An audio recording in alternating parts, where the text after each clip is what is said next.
आजाद बोल इंडिया के इस वीडियो में आप देखेंगे यमन और इसराइल में हो सकती है बड़ी जंग। क्या हुथीस के इलाकों के करीब बेस बनाने जा रही है इसराइली फौज। यमन इसराइल जंग की नई फ्रंट लाइन। हुथी लीडर ने दी इसराइल को वार्निंग। रेड सी से हॉर्न ऑफ अफ्रीका तक बड़ी टेंशन। यूएई से निपटने के लिए सऊदी अरब कर सकता है हुथीस से दोस्ती। ईरान और सऊदी अरब के बीच हुई बातचीत के बाद किया गया बड़ा दावा। अगर ऐसा हुआ तो साल की सबसे बड़ी खबर बन जाएगा ये क्लेम। और आखिर में आपको दिखाएंगे बाब अल मंदब का भोकाल। रेड सी पर पकड़ मतलब ग्लोबल ट्रेड पर कंट्रोल क्यों, समझाएंगे आपको हुथीस की बढ़ती ताकत की छोटी सी कहानी। जरूर सुनिए। शुरुआत करते हैं इस अहम शो की। यमन के हुथीस और इसराइल के बीच एक ऐसी जंग की शुरुआत हो सकती है जैसी आज तक कभी नहीं हुई, और इस जंग में दोनों एक दूसरे के बिल्कुल नजदीक आकर अपनी फौजें मैदान में उतार सकते हैं या समंदर में। दरअसल अब से कुछ घंटे पहले यमन की हुथी लीडरशिप ने यह खुला ऐलान कर दिया है कि अगर सोमालीलैंड में कहीं भी इस्राएली फौज की मौजूदगी हुई तो वो सीधे तौर पर उनका मिलिट्री टारगेट होगी, यानी उस पर हमला किया जाएगा।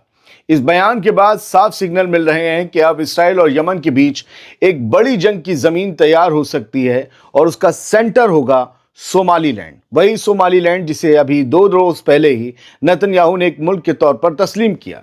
अंसरुल्लाह मूवमेंट या हुथीस के सुप्रीम लीडर अब्दुल मलिक अल हुथी ने कहा कि सोमालीलैंड में इसराइल की मौजूदगी सिर्फ सोमालिया ही नहीं बल्कि यमन और पूरे रेड सी के रीजन के लिए खतरा है।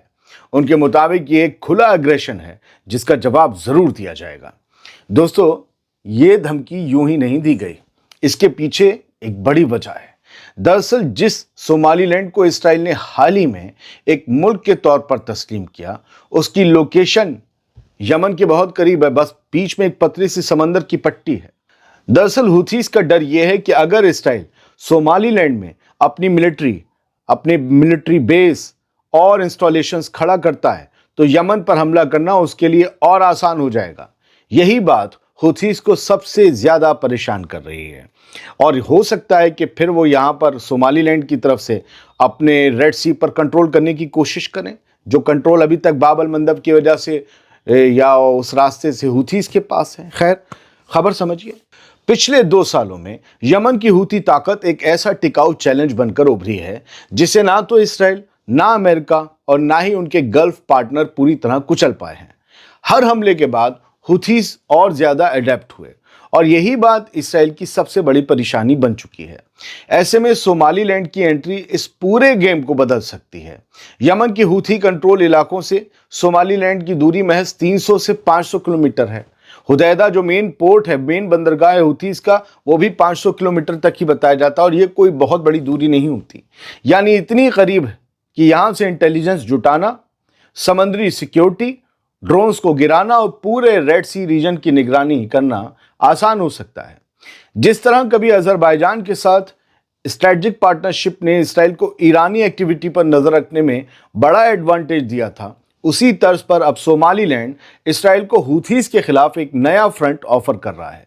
करीबी लोकेशन, लोकल कॉपरेशन और एक ऐसा प्लेटफॉर्म जो यमन, रेड सी और हॉर्न ऑफ अफ्रीका को एक साथ कवर कर सकता है। यही तो इसराइल के लालच की वजह है और यही उसका मकसद है।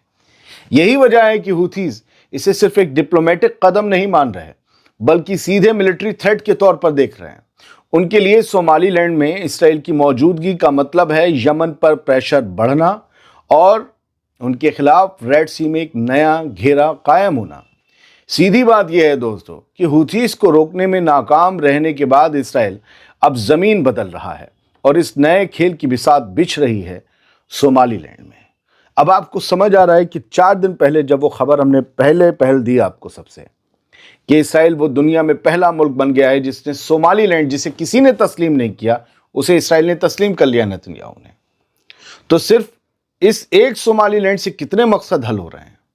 गजा के लोगों को बेघर करके, फिलिस्तीनियों को बेघर करके सोमालीलैंड भेजने का प्लान है।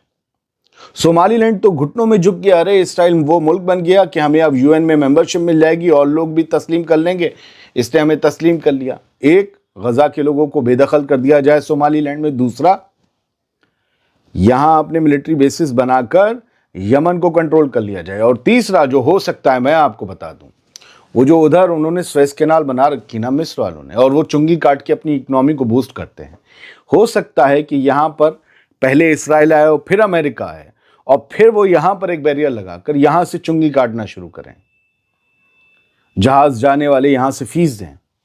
हालांकि बहुत चौड़ा रास्ता है, लेकिन फिर भी अगर नेवल शिप्स खड़े हो गए तो कौन सा कॉमर्शियल जहाज निकल जाएगा। वो आए यहाँ पर और कहें कि पैसा दो बाबू, तब आगे जहाज बढ़ेगा, देना पड़ेगा।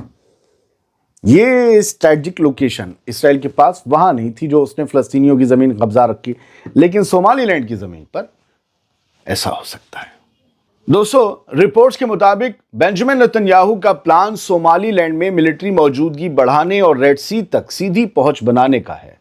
हुथीज पहले ही कह चुके हैं, रेड सी और यमन के आसपास किसी भी इसराइली हरकत को वो चुपचाप नहीं देखेंगे।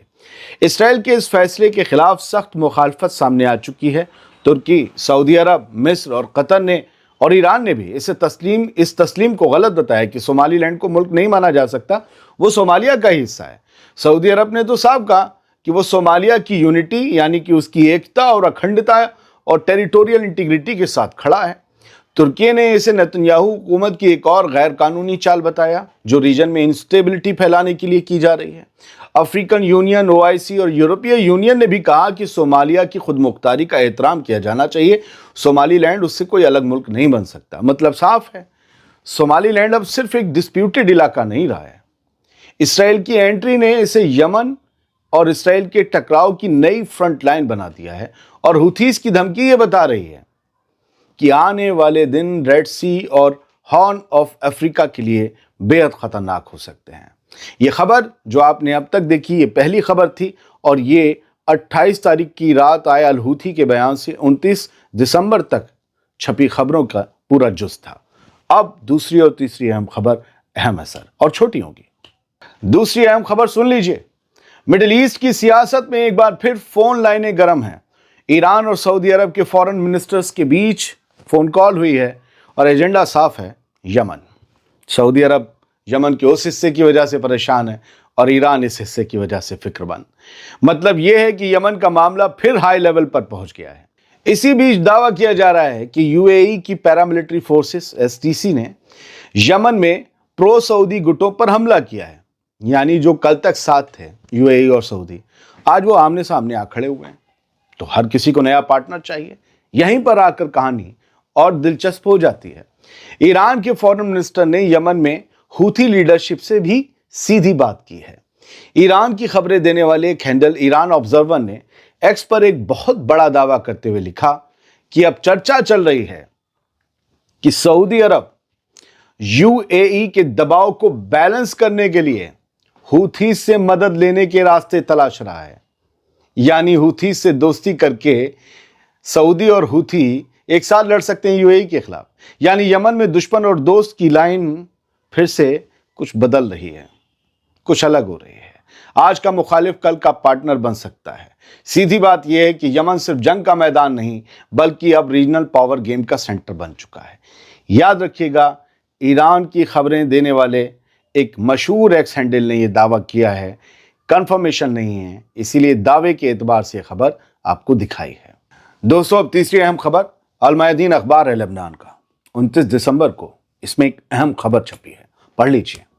ये बता रही है कि इसराइल अगर हूथी से जंग लड़ता है तो क्यों ये जंग पूरी दुनिया को महंगी पड़ सकती है, और यमन का जिस बाब अल मंदब पर कंट्रोल है वो असल में पूरी दुनिया के व्यापार के लिए इतना ज़रूरी क्यों है। आइए इस छोटी सी खबर में बता देता हूँ सब कुछ।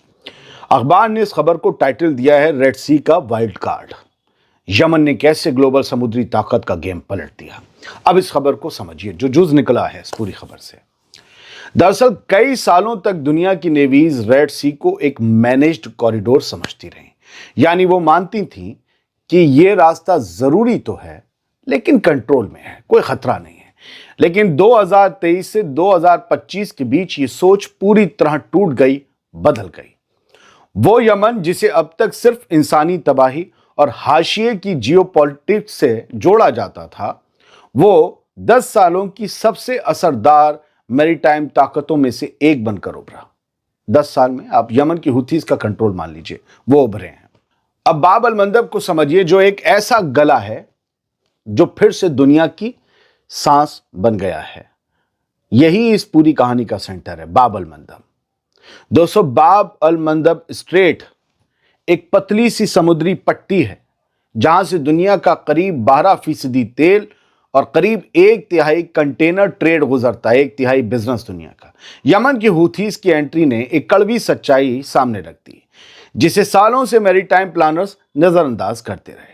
वो ये कि अब समुद्री रास्तों पर कंट्रोल के लिए एयरक्राफ्ट कैरियर या बड़ी बड़ी नेवीज के जो बड़े बड़े जहाज हैं वो जरूरी नहीं। थोड़ी सी टेक्नोलॉजी, लगातार प्रेशर और साफ दिखने वाली, कभी साफ ना दिखने वाली स्ट्रेटजी, इतना ही काफी है पूरी ग्लोबल सप्लाई लाइन को हिला देने के लिए। सीधी बात यह है कि रेड सी अब सिर्फ ट्रेड रूट नहीं रहा, यह पावर का मैदान बन चुका है और यमन इसमें एक ऐसा फैक्टर बन गया है जिसे ना अमेरिका, ना इसराइल और ना ही गल्फ के मुल्क हल्के में ले सकते हैं। आज बाब अल मंदब स्ट्रेट पर पकड़ मजबूत करने का मतलब है दुनिया की इकोनॉमी की नस पर उंगली रख देना। यानी बाब अल मंदब पर कंट्रोल का मतलब है दुनिया के एक बड़े हिस्से से अपनी बात मनवाना। और इसराइल हुथीज के इसी भोकाल को तोड़ने के लिए यमन के पड़ोसी सोमालीलैंड में अपनी मौजूदगी बढ़ाने की प्लानिंग कर रहा है। पड़ोस में ही है यमन और सोमालीलैंड, पतली सी एक धारा है समंदर के बीच में। वही फासला सब कुछ है, वही फासला। और अब ये फासला कुछ भी नहीं है। बस इस बात से कंपेयर कीजिए कि यमन पर हमला करने के लिए हर बार फाइटर जेट्स तेल अवीव से उड़ते थे या किसी और हवाई अड्डे से उड़ते थे, लेकिन अब अगर वो सोमालीलैंड से उड़े तो झट से फायर करके चले आएंगे। इसीलिए हुथीज ने जंग की वार्निंग दी है। बहुत बहुत शुक्रिया। सलामत रहिए, खुश रहिए।